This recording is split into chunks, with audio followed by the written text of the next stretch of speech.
Hi, so this is experiment number 9, the quantitative determination of acetylsalicylic acid using voltammetry.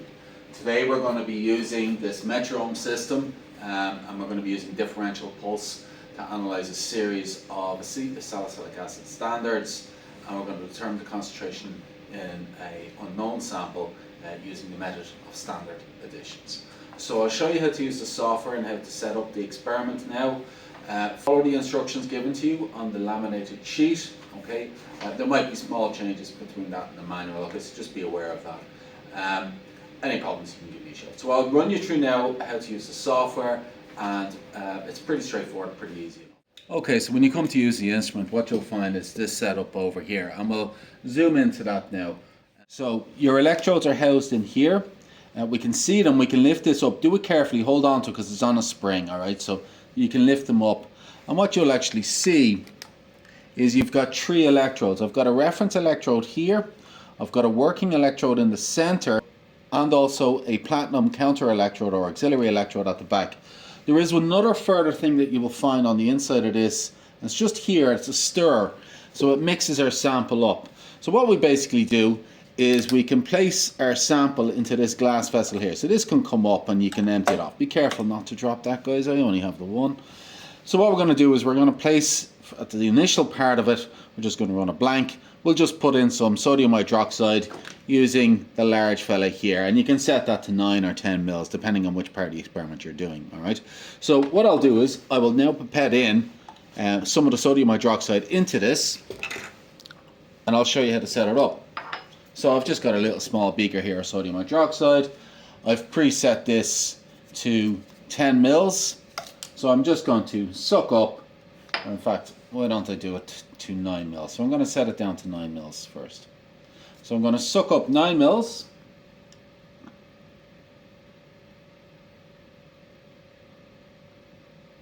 Do it slowly. Place it into the cup. Drop the electrode holder down and don't let go of it. Just do it slowly. It's got a fairly resistant spring on that. On top here I've got my electrodes all connected up. Just make sure that none of those crocodile clips are actually touching each other. They should be okay. There shouldn't be any need to touch that. Okay, so I'll show you now how to run this. So when you come to use the software, these screens should be already on, but if they're not, just let me know and I'll switch them on for you. We want to do this in the exploratory mode, so it's this icon here. There are different ways of doing this. We can do it in the determination mode, and that's quite a nice way, and when you go further on with Chris and somebody else, you'll be using that. At the moment, I want to do this in differential pulse. We could use square wave, cyclic voltammetry, sample DC current. The differential pulse gives us a nice peak instead of a voltammetric wave, so that's where we're going to use it today, okay? And we'll cover some of this in our theory. Down here, I want you to select the rotating disc electrode or a solid state electrode, this RDE/SSE icon. I want you to set the purge time to 3. The conditioning cycles will leave at 0, 0, and 0. The cleaning potential we're going to do at 0, 0, and then I'm going to set this to minus 0.5. It seems to be auto changing that, I don't know why. We're going to do that for 5 seconds, and equilibrium time then afterwards when it rests is for 5 seconds. Up here, make sure that the stirrer is set to 3000. If it's not, you just use this little icon here to push it up. Okay, so set that to 3000. Set the start potential to 0 volts, the end potential to 0.6 of a volt.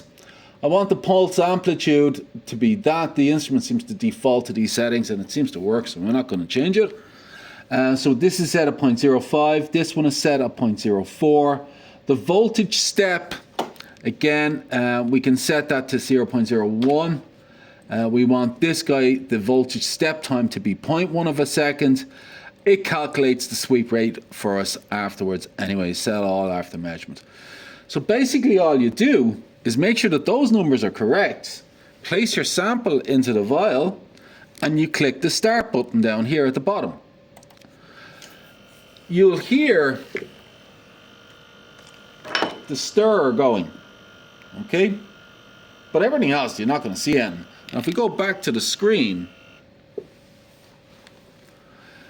you'll see it's holding it at this now after it's been stirred, and now it's measuring the current that's flowing through the cell, okay? And it's the current that's flowing from the working electrode to the auxiliary, or vice versa, depending on whether you're doing oxidation or reductions, okay?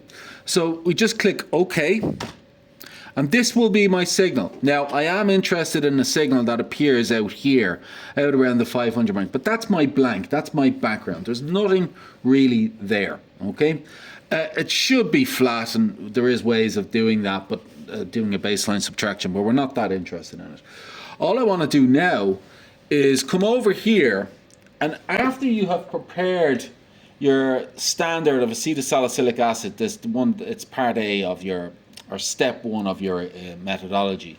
Prepare that, and what I want you to do is pipette 0.25 mils of this standard into this hole that you'll see over here. Okay, so on here you'll see there's a little gap opening. You're just going to pipette in your sample. So I'll do that now. Now, again, you should never pipette directly out of a volumetric. Pour it into a beaker. Put your lid back on. Put a label on it. And then pipette out 0.25 mils. There we go. Place it in and just push down. Make sure you get it all in. Come back over to the software and press the start button down here again. Again, you'll hear the stirrer mixing a sample. It's cleaning the electrode now at the deposition at minus 0.5 volts. And if you want better results, you could leave it cleaning for longer. There are mechanical ways of doing this, but we're okay. And you'll see that the trace follows pretty straightforward. And then I see my signal. Okay? Now, the thing that I want to just press OK. I want to measure the height of the signal. Now, there are different ways of doing this. You could do it in quantitative mode or determination mode, and you could actually have it do it all for you, but that might make it a little bit too easy for you. So I'm going to make it suffer. I want you to come up here and click on Signal. Go Signal Cursor. And using these arrows here, I just want you to push this black line to the top here.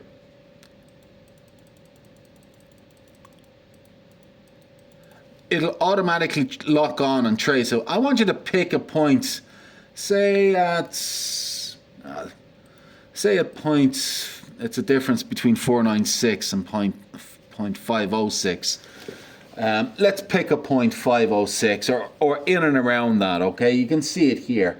And we're actually going to measure, that's just the position on the X, all right? That's the voltage. I want to measure the current, so it's measured here at 409 microamperes. So come into Excel, and what we'll do is we'll type in our numbers here and here, 409, and you can see I have a previous run here going on, okay? So, again, if you see that, you can see the R squared is 1. We should be getting really good results with this. When you're ready to next, make sure to run the next sample, press the X button here. You can leave the scan on, and all you've got to do now is pipette in another 0.25 mils using the same syringe and the same sample. Don't change anything else.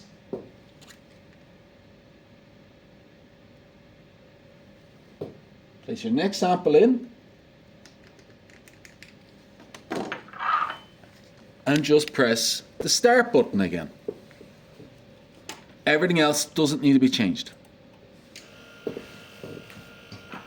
Now, we're going to do that for the blank with no sample present. So we're going to take 10 mils of the sodium hydroxide solution as my blank solution, and then I'm going to clean my electrode and then increasingly add. And that's going to give me a standard curve that should go through 0. And again, you can see that the peak is increased this time as well. Okay, so you can see it here, it's gone up. Press OK, come along to the signal, click on your signal cursor, and then plot it. And again, go to 506 and read the voltage, 472. Okay, so it's dropped it down just a tad. That last number, I would need to do it a third time. Okay, so when you've run your blank, what I want you to do is come along, lift up the lid, empty out the contents into a large beaker, place the container back down, drop the lid down again, take a squirty bottle and rinse off the electrodes, like so. Lift up the lids, take this out, careful, don't drop it. I say that because I've nearly dropped it a few times myself. Put the lid back down.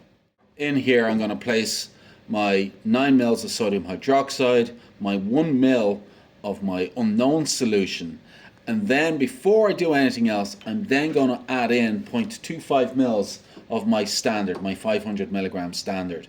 So then once I run that and press the start button, I'll get this trace here where you can see that the peak is slightly bigger. Now what I do is I add another 0.25 mils of my standard. Okay, so this is standard additions. So again, I'll just add in 0.25 mils.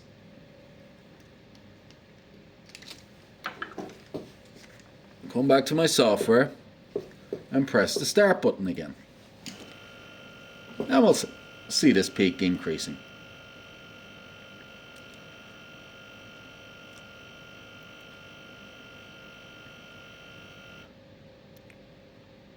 Hopefully, on what you'd love to see is that the trace follows the same contour down here. That means you're getting the same kind of electrode, and that looks nice. There we go. Press OK. You might see a slight shift in these, but that's alright. And again, we just continue to do this. So when you're finished, make sure you clean up everything and put it all away. Plot your calibration curves and determine the concentration of the unknown. Once you've that done, you can tidy up. Okay guys, that's all you gotta do.